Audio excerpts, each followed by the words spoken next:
Bienvenidos a este tercer videolibro y bien, estamos ahora presentando el libro Reflexiones Psicológicas. Este libro se escribió en el 2021 aproximadamente y tenía implicaciones bastante interesantes, ¿no? Que correspondían a principios de filosofía de la mente, básicamente, redundantemente. En este sentido, este libro tiene bastantes propuestas, como por ejemplo que la filosofía de la mente tiene que aplicarse a la vida cotidiana. Pero ¿cómo hacemos esto, no? ¿Cómo aplicamos la filosofía de la mente en la vida cotidiana? Y uno de los puntos a tratar es que la conciencia tiene que ser el escenario central de la vida.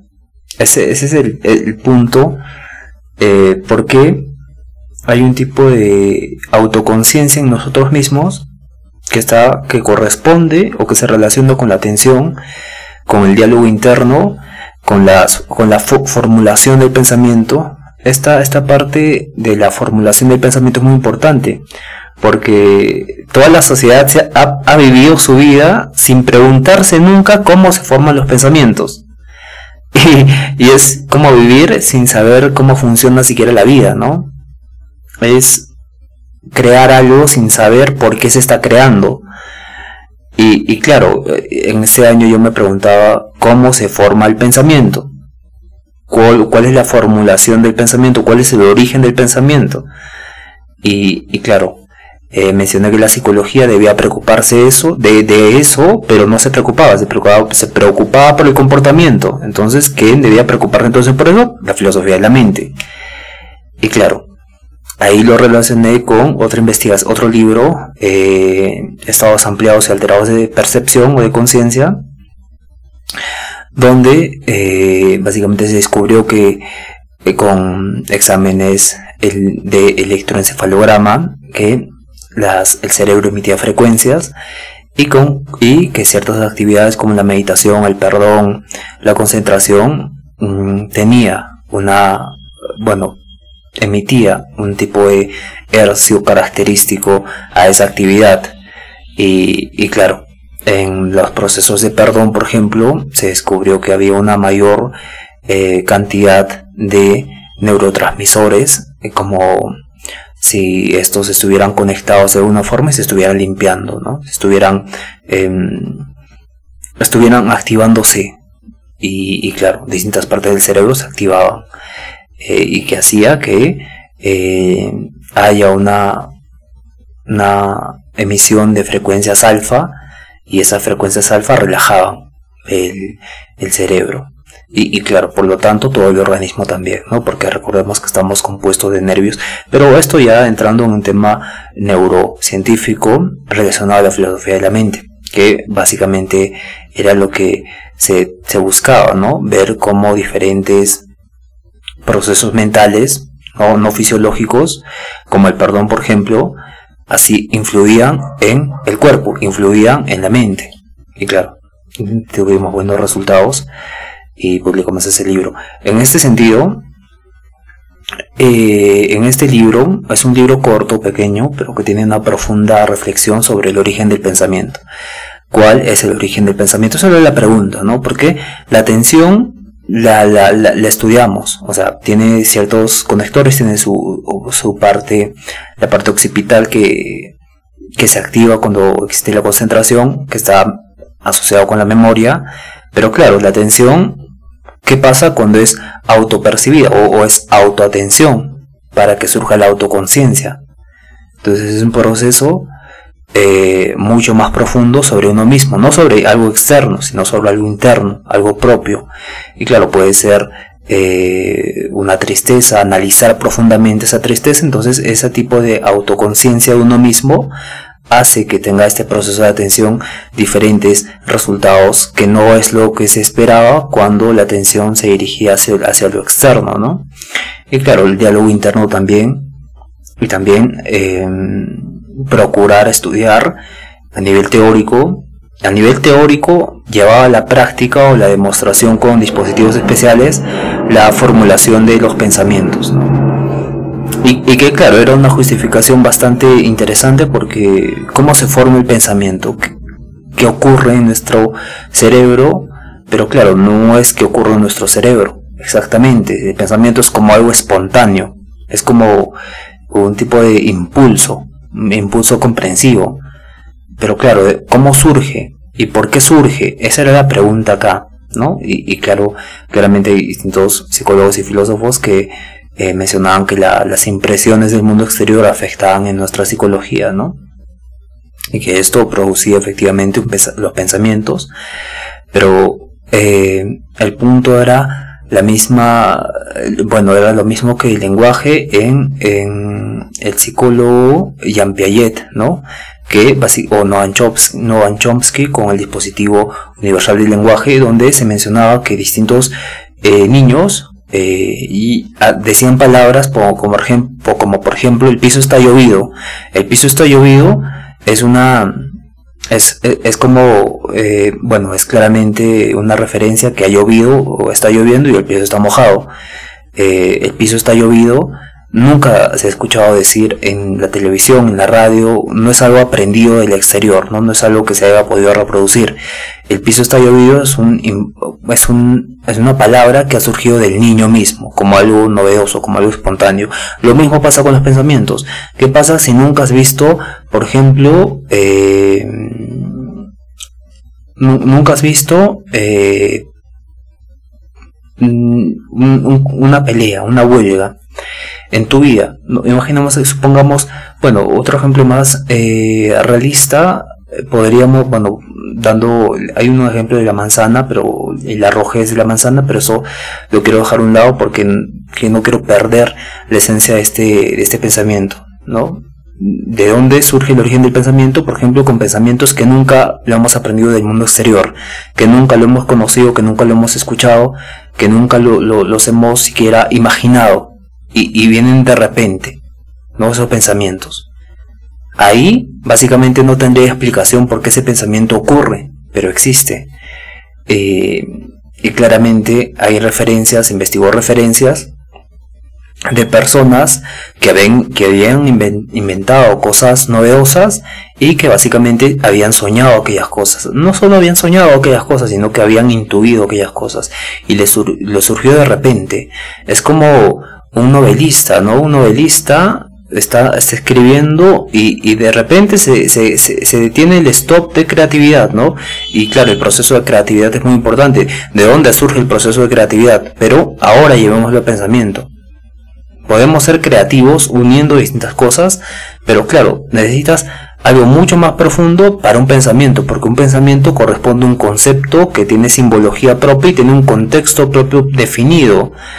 Y ese contexto propio definido tiene que venir de algún sitio. Y claro, cuando en el mundo no hay referencia hacia ese algo, es interesante analizar el porqué, ¿no? El porqué ocurre de esa forma. Y también no solo eso, sino que estás de repente pensando en una cosa, lo que estás en el presente, ¿no?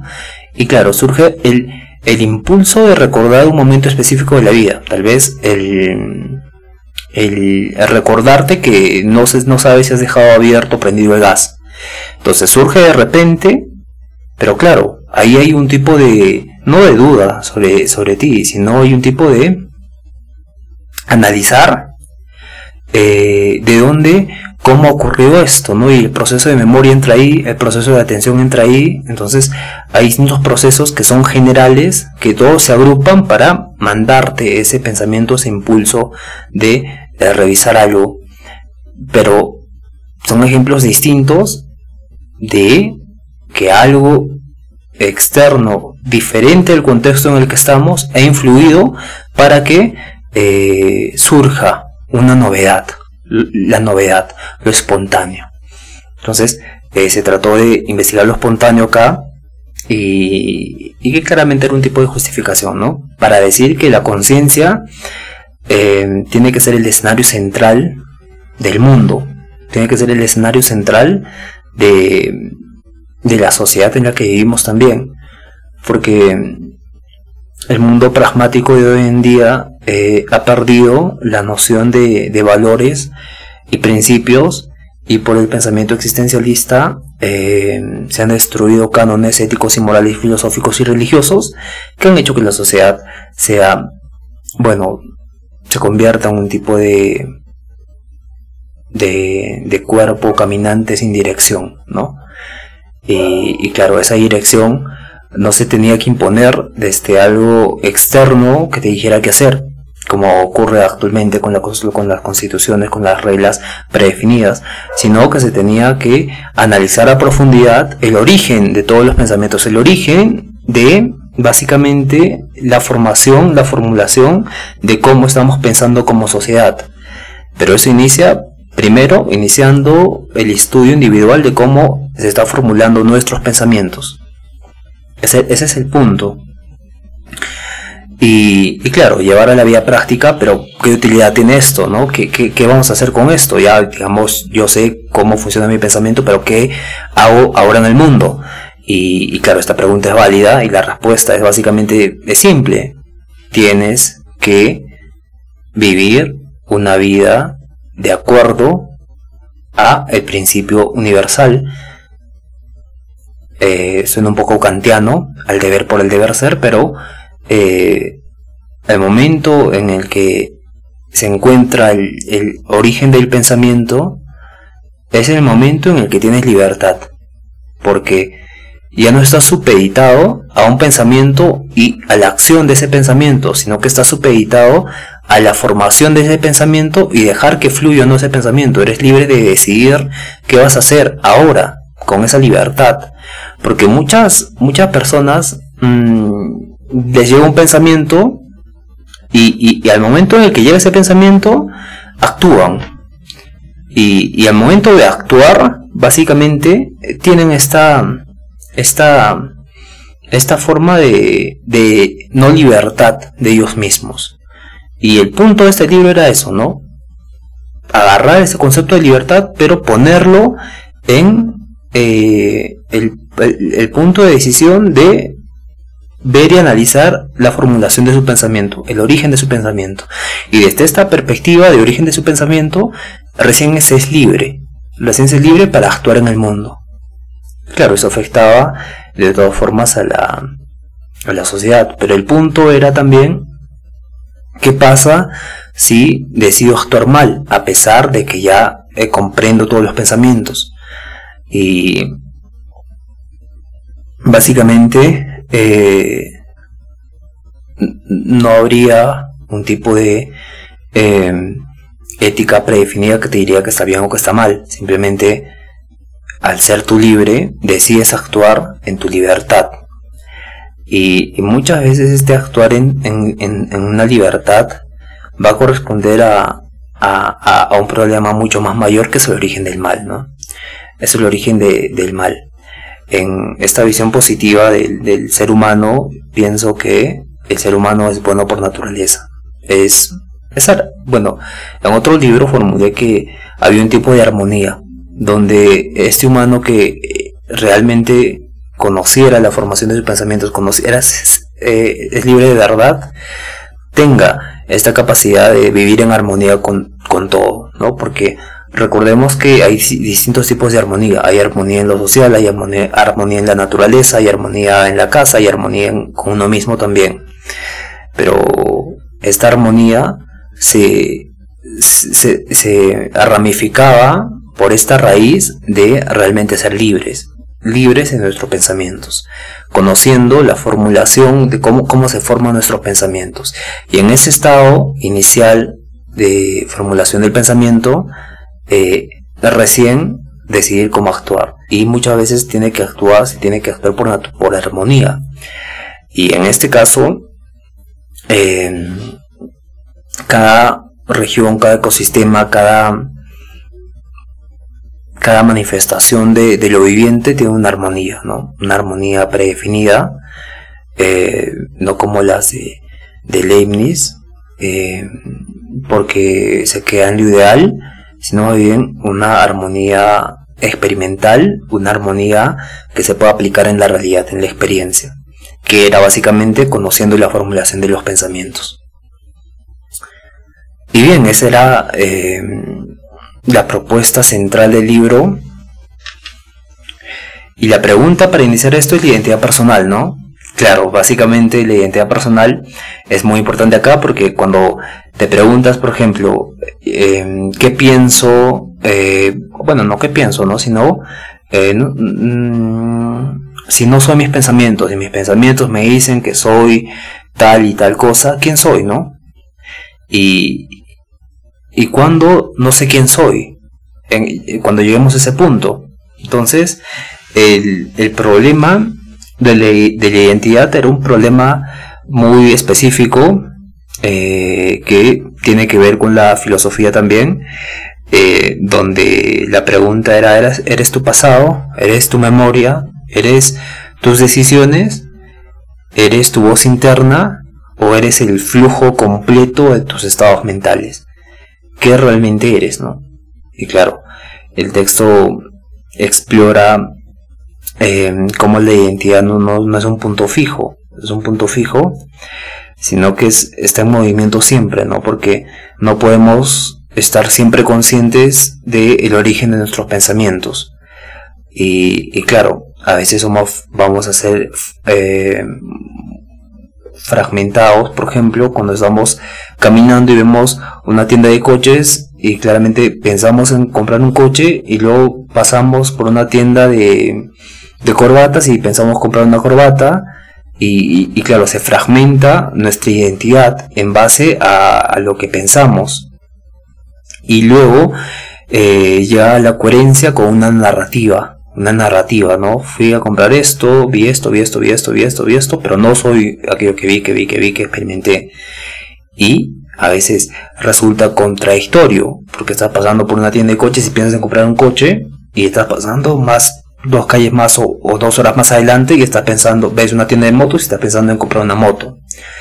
Y claro, llega a ser contradictorio muchas veces la identidad, de que si compras un carro o compras una moto. Claramente, siempre estamos en este proceso de regresar, en este caso la propuesta de que nuestra verdadera identidad recién se va a descubrir cuando veamos el proceso de formulación de nuestros pensamientos. Ese es el punto. Y luego surgen las emociones como formas de comprensión, tal como lo hizo Spinoza alguna vez. Bueno, no alguna vez, de hecho lo hizo, ¿no? Con las pasiones. Pero claro, yo le di un enfoque más de comprensivo, un enfoque más ontológico de la experiencia misma, porque nosotros vemos las emociones como algo que se debe evitar, ¿no? Algo que se debe evitar y que se debe actuar en prudencia. Pero yo propongo que las emociones nos sirven como un termómetro dinámico, como una guía para descubrir nuestras debilidades y nuestras fortalezas y las cosas que tenemos que superar, ¿no? Por ejemplo, la tristeza revela pérdida y significado. Puede darnos significado, una tristeza profunda, y puede darnos propósito también. El miedo revela esta vulnerabilidad y peligro. El enojo revela límites cruzados. Cuando personas cruzan nuestros límites, surge un tipo de comprensión de cuáles son mis límites, de mí propios.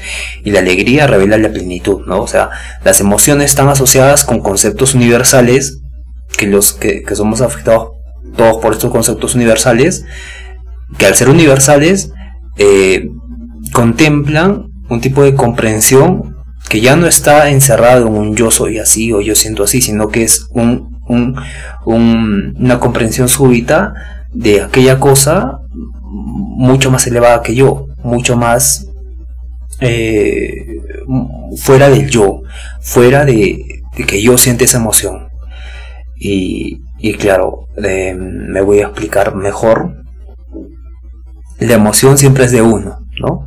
Entonces, esa emoción de uno tenemos que llevarla hacia algo universal, hacia algo que es fuera de uno, aún no yo, como de Fichte, ni de Chile, sino un no yo, pero un no yo que comprende algo universal. Y este no yo que comprende algo universal revela básicamente la formulación de los pensamientos, el origen de la formulación de los pensamientos.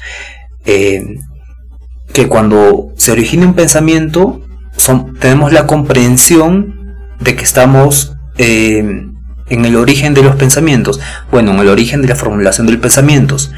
Pero claro, ese origen está relacionado con la comprensión de algo universal, porque algo universal no es particular de uno mismo, sino es algo mucho más grande que se relaciona con esta comprensión de que estoy generando pensamientos para mí mismo, ¿no?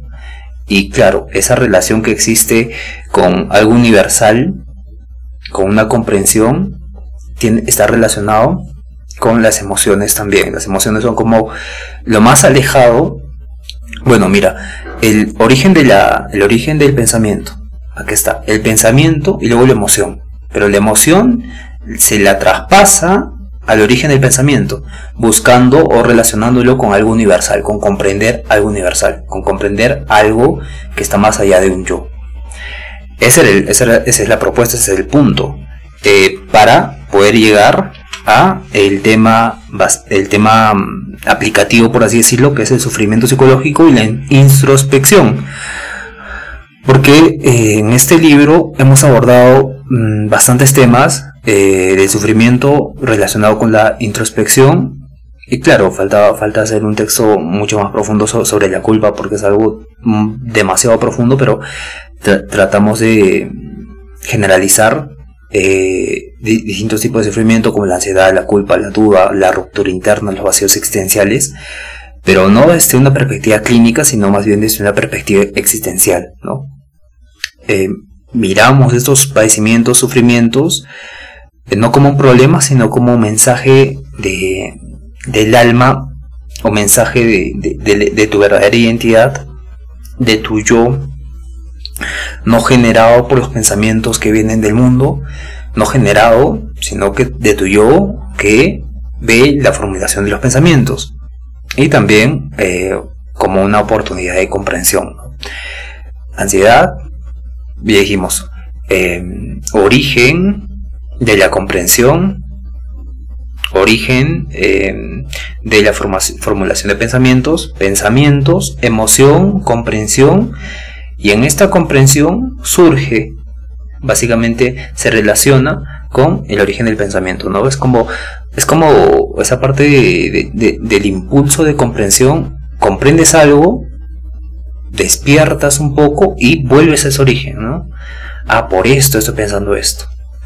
Y en este punto es una puerta a la transformación interior, ¿no? En Spinoza, por ejemplo, vimos que él hablaba de pasiones inferiores, ¿no? Que esas pasiones inferiores teníamos que analizarlas a profundidad y transformarlas a pasiones superiores.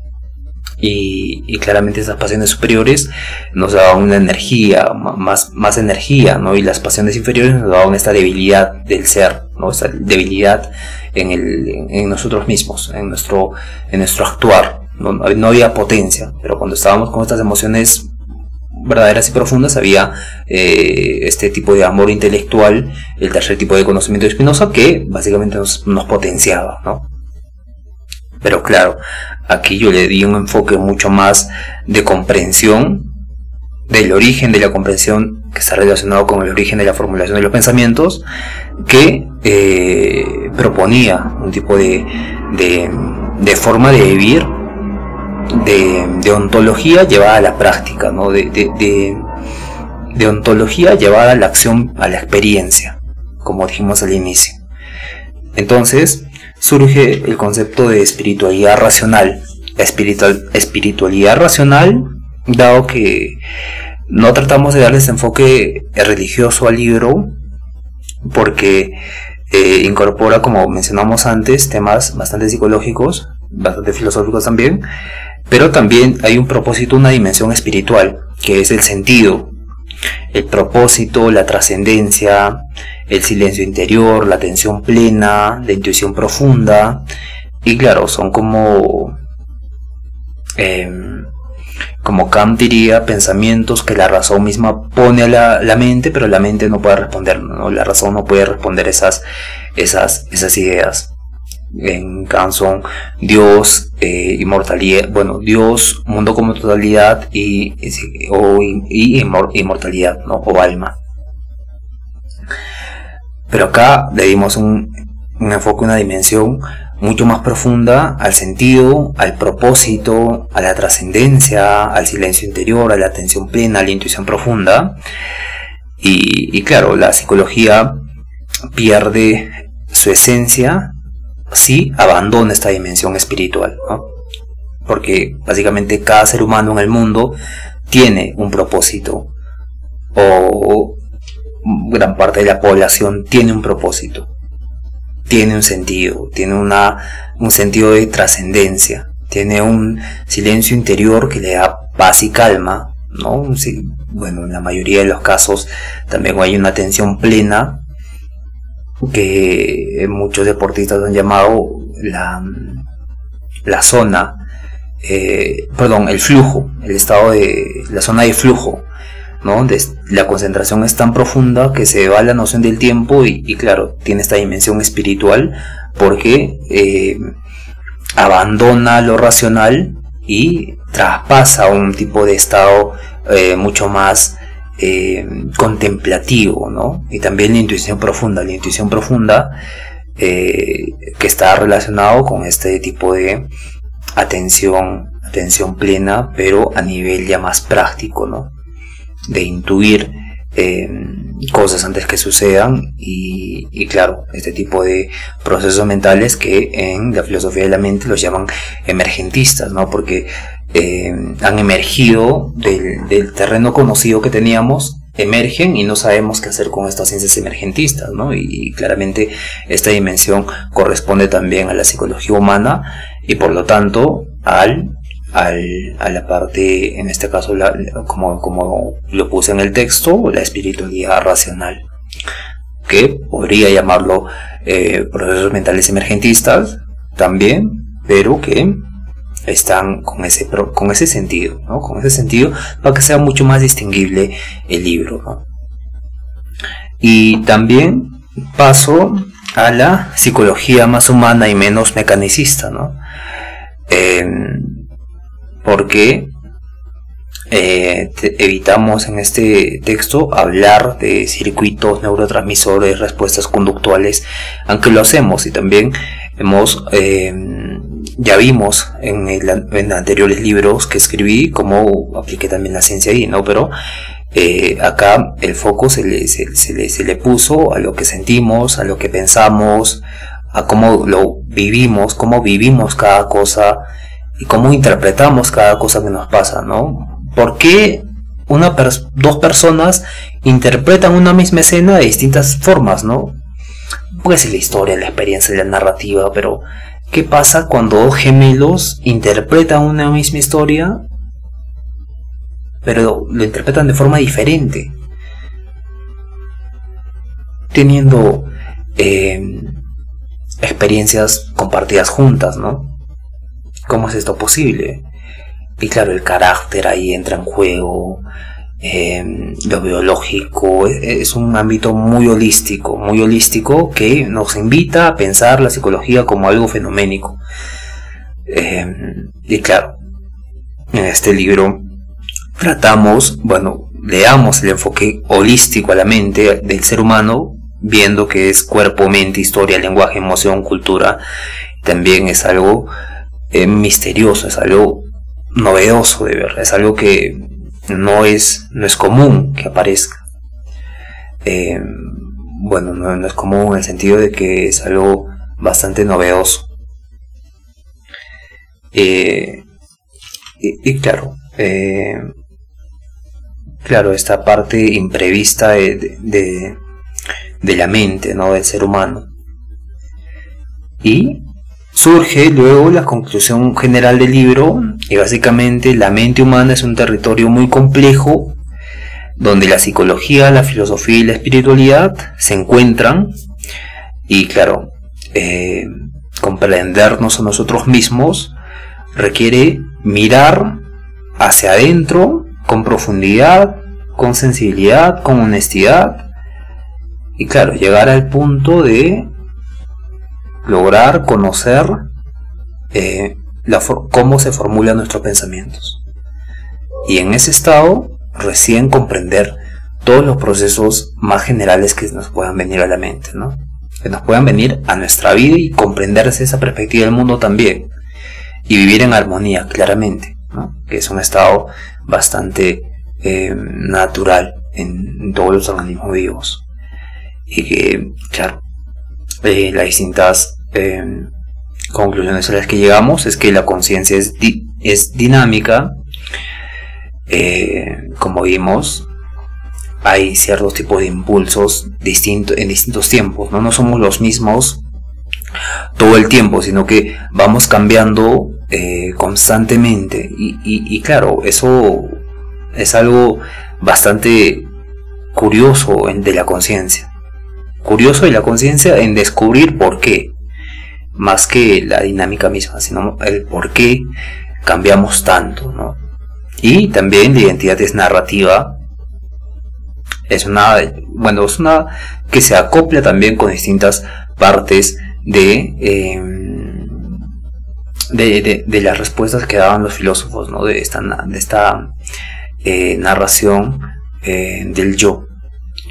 Y las emociones son reveladoras, ya vimos la transformación de las emociones, y que tienen este sentido de comprensión, o que tienen este grado final de comprensión, y que la memoria es creativa también, ¿no? La memoria es creativa y resulta en impulsos inesperados, de comprender cosas que sentíamos y no sabíamos por qué sentíamos, y llega la creatividad y nos da el impulso de comprender aquella emoción, y al comprender aquella emoción llegamos al estado, bueno, digo estado también porque es como un tipo de ser en el mundo, es un tipo de ser conscientes de algo, ser conscientes básicamente en sí mismos, ser conscientes de qué, ser conscientes de cómo se formulan nuestros pensamientos, y ser conscientes de que estamos siendo conscientes de ello.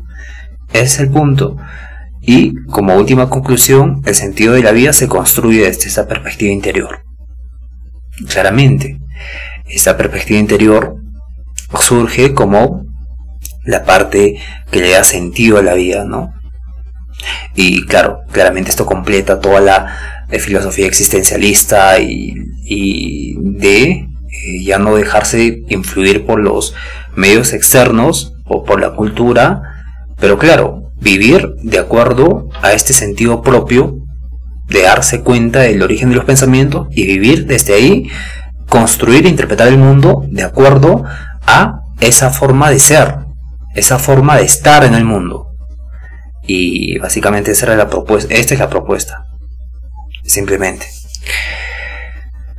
Bien, sin nada más que agregar, este libro se ha escrito en el 2021 aproximadamente, entonces hemos desarrollado más este pensamiento y claro, le explicamos mejor, damos propuestas mejores en los próximos libros que hemos escrito, así que lo vamos a ir compartiendo, todos los libros, ¿no? Todos los libros que hemos escrito hasta el momento, y nos vemos en otro libro. Si les interesa, pueden comprarlo acá en Amazon, es súper básico, súper